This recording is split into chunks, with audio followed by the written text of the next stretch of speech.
What's going on, guys? This is Mars Brigade 99 coming to you once again with another session of Dark Souls PvP. Alright, guys, this time around we're going to take it to the kiln. And what we're going to do is, this particular session is going to be titled First Impressions of a New Build.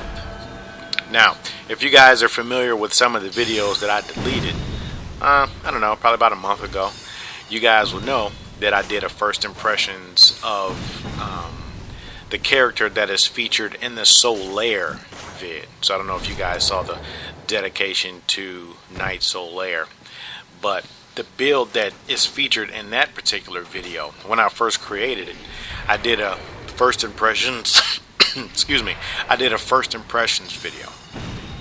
Right. So if you guys have been following the channel, I did a character builder series. So basically this is just the first impressions of the build that was featured in the character build series. Alright, so this is my, I don't even know how to call it, because I've heard some guys with similar build call it a faith mage, but their build was focused more so on the casting and less of the melee attacks. Right, so I guess I would just call mine a battle faith mage, right, as opposed to a strictly faith mage only type of build. And the reason why I say that is I do not primarily use sorcery or miracles, nor do I primarily use melee attacks. Right, I incorporate all of them, which in my personal opinion makes this build especially dangerous. Right, because this build incorporates some of the nastiest of castings, right? Castings including sorceries, some of the nastiest miracles, in addition to me personally having the ability to parry. Right? Now, the downside to this build, in my personal opinion, is that it's lacking in strength, right? So whereas I would usually carry the man-eater or man-serpent, right? This particular build, I cannot do it unless I two-hand it. Another downside to it is that I only have 40 vitality, right? So with the Ring of Favor and Protection, I think that brings me to about 1,500. If I'm not mistaken, I don't really have the stats in front of me. I think it's around 1,500, but I know it's no less than 1,600. And, when you're dealing with a lot of serious PvP guys, a lot of them have at least 1,800. Right now, that's only 200 or 300, which, when you consider the damage of, let's just say, a Claymore, that's probably, half damage of a Claymore. So, is it really that much of a difference? Basically, no, because when you put it all into perspective, that's kind of like one hit, right? But for all you serious PvP guys, one hit can really make a difference. So that's basically the downside. Now, I know some of you guys will say, oh my god, you see what this guy's doing? He is using the cheapest build around. Guess what, dudes? This is my build, right? It's a faith mage caster.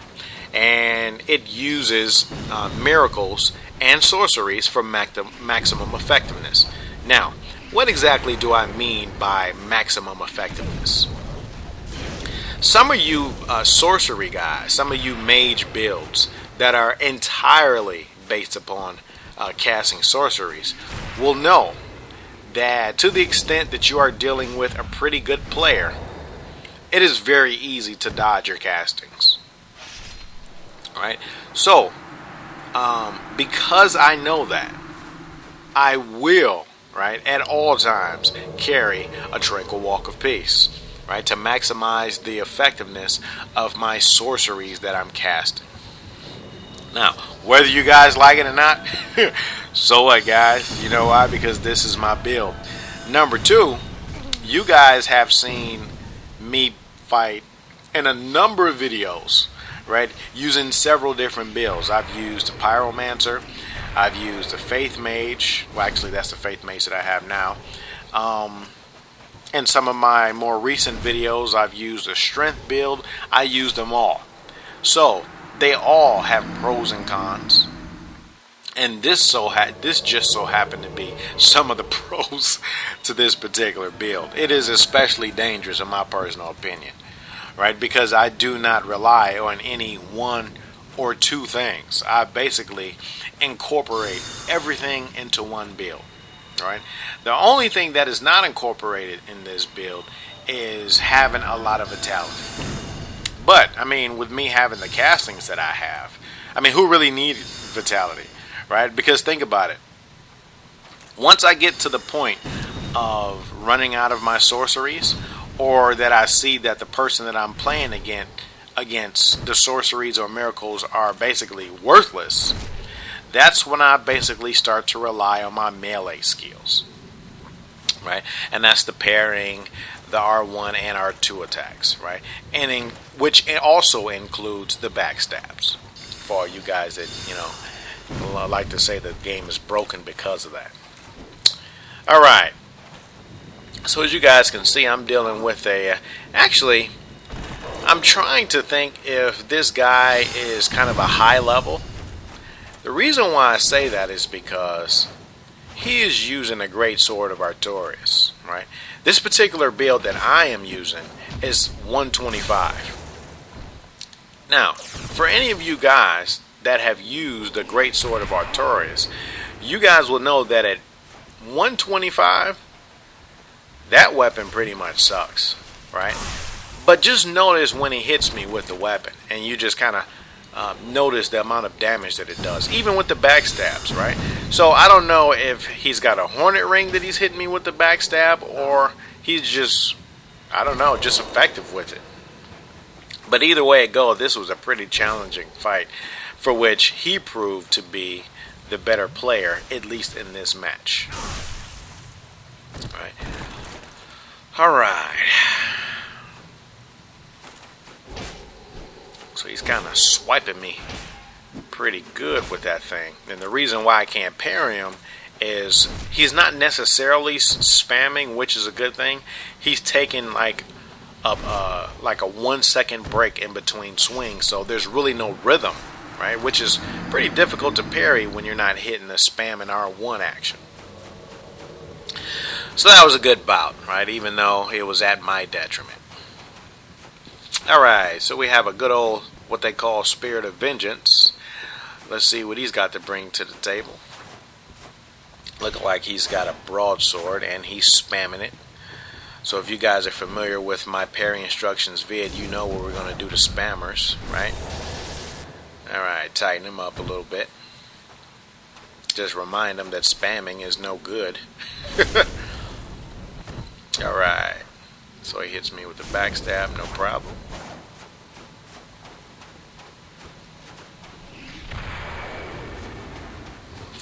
Right.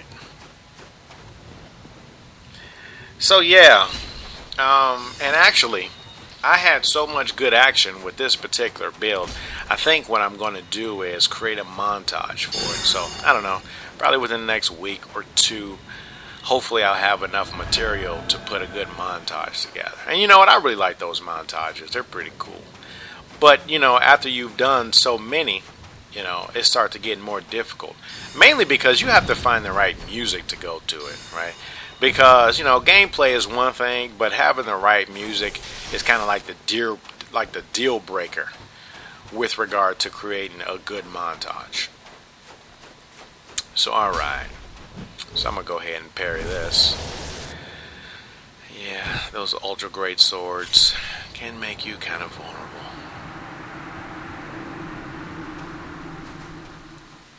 Alright. So we're back at it, and this guy's kind of got his dragon bone fist going on. So let's just see how effective that dragon bone fist is. Now, one thing that you guys will notice, I do not just start running up to him and popping off with the R1. The reason why I do that is because a lot of those guys who cast the Tranquil Walk, They take for granted that the person who is affected cannot parry, right? Or in the event that they try to circle you and try to backstab, that they will not either continue to circle in the direction that they are circling, thereby making it more difficult, right, for them to land the backstab. Or number two, they are assuming that you won't counter circle them, which means circle in the opposite direction, thereby backstabbing them in their efforts to backstab you. So this is why I don't do that, right? Because I've watched, not only have I watched videos of guys casting, but I have witnessed it myself, right? Like it'll be 3 gankers, and they'll cast that ridiculous tranquil walk. And what'll happen is they'll run up to me, start spamming R1, and they'll get parried, right? So you guys cannot take these miracles or sorceries for granted just because you think they're just some hotshot castings. No, because there's some guys who's pretty effective with countering those things, right? All right, so we have a high-speed halberd with a great shield user. Full giants with the family mask. Actually, if he's got a family mask, he can't be full giants. But he's got some, you know, some giant pieces with the family masks. But, oh well. Right, and the thing about it is, when I was putting this material together, I said to myself, holy camoly, I wonder how many dislikes I'll get for this particular video. For which I don't care, right? Because that is what this build is. I've said plenty of times in a lot of my previous videos that you should play according to your build, right? And I have a Battlecaster. Right, because if you notice, I have been hitting these guys with the Crystal Soul Spear and the regular Soul Spear. For which, when not hit with the Tranquil Walk, in most cases I would have missed. Right? So this is what I mean about the previous statement that I made about maximizing or optimizing a casting build. Right? So I hope you guys don't go out there and start copying my build, right? Alright. I'm just kidding, right? And actually there's not that much of originality with regards to the game because, I mean, you only have so many options. Even though, I mean, there are plenty of options out there, right? But as far as casting is concerned, you only have so many options. Now, let's kind of go into some downsides to this particular build that are, I would say, in addition to the downside that I spoke of earlier. Now, if you are playing against an aggressive player, the tactics that you guys are seeing me do absolutely will not work. Now, what exactly do I mean by that? The reason why I say that is because I have played against this build. And it was actually probably a couple months ago. There was a particular guy who we both had this build, and you know, because I saw that he was using the same tactics that I was using, I had to switch my tactics up. Now, these tactics that you guys are watching will not work with an aggressive player. An aggressive player is the type of player that will keep the distance. Now, it is very important for a player who is facing this build to keep the distance for a number of reasons. One of the reasons is, to the extent that you stay relatively close to this build, it cannot cast, right? It has to rely more so on its melee skills. If you guys notice, the reason why these tactics seem to be effective against these particular opponents is because they're not keeping a close distance, right? They're giving me enough time to cast. For example, a lot of times when I am PvPing against those guys who cast that ridiculous homing soul mass, in most cases I am able to backstab them. You want to know why? Because they take for granted that when they cast that homing soul mass, that the person will back off, but I don't back off, right? I usually, in most cases, hit them with the backstab, I engage. But if you guys would notice in a lot of these bouts, as soon as they see me cast a homing soul mass, they retreat. Which for this particular build is not a good thing. Alright, so this is why see, here's a perfect example. I think this is one. This guy does not allow me to do what I want to do. Right, he's keeping the fight close. See, if you notice, he is not running, he is engaging. And this is the type of person that is especially dangerous against the build that I am using. He's keeping the distance close. And when you keep the distance close, if you guys notice, I have not had an opportunity to cast. So, in the event that you run into these type of guys, you have to be pretty good with your melee. Alright, just trying to rely heavily on your little tranquil walk, that whole combination is not going to work. So this is why whenever you're faced, well actually not faced against, whenever you're trying to, you may say to yourself, wow, that's a groovy kind of build, let me go ahead and copy it. Well, don't take for granted that it won't be any aggressive players like this, right, who will not give you time to cast. Or as soon as you cast, they just continue to engage. Alright, and actually, I'm not sure if it's this particular video, but I run into a couple guys like this, who, they're not afraid, of the castings. Now, just so happened, in his effort to heal, he gives me an opportunity to maximize the effectiveness of my castings. But that was the only time I was able to do that, if you guys really paid attention to details. Alright, so we got some gankers going on, and quite actually, honestly, there's a tactic that I intended to borrow from, there's this guy, and this guy, he's like a super duper player. I've watched him on some of the live streams. I don't want to mess his name up, but I believe it's like Pep Peruvian, or Peruvian Pep, something like that. That guy's got this high speed tactic where he kind of hits you with the chameleon and then cast the Wrath of Gods.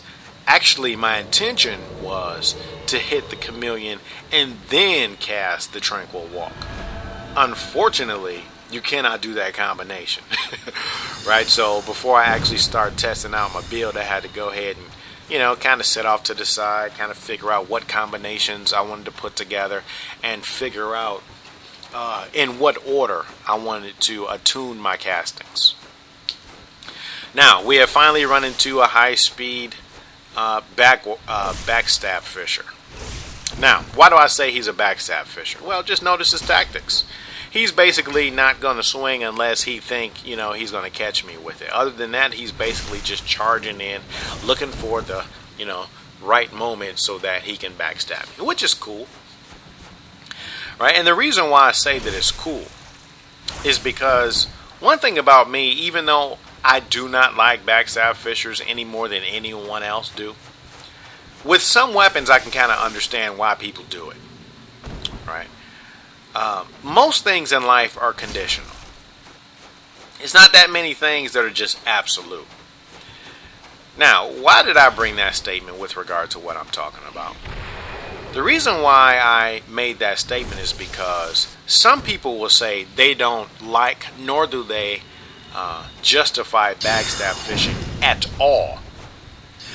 I, on the other hand, I can kind of understand why this particular guy is doing it. This guy has an ultra great sword, which is super easy to parry, and it does not have a fast swing speed.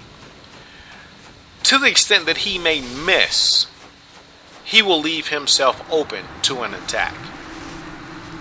Now, this is why I don't use ultra great swords, because I do understand that they swing super duper slow, and to the extent that I miss, it will leave me open to attack. Number 3, I do not want to just run around and try to hit him with the backstab fishing. So this is why you guys will almost never see me use an ultra great sword. Alright, so I think I fought this guy once in the past. If that's an eagle shield, then it is the same guy that I fought before, and actually it is. Alright guys, so this is basically the end of my first impressions of a new build video. I hope you guys enjoyed it. I hope you guys liked the build. So I'll let you guys just go ahead and watch the rest of this particular video. Actually, this fight. Catch you guys next time. Martyrs Brigade is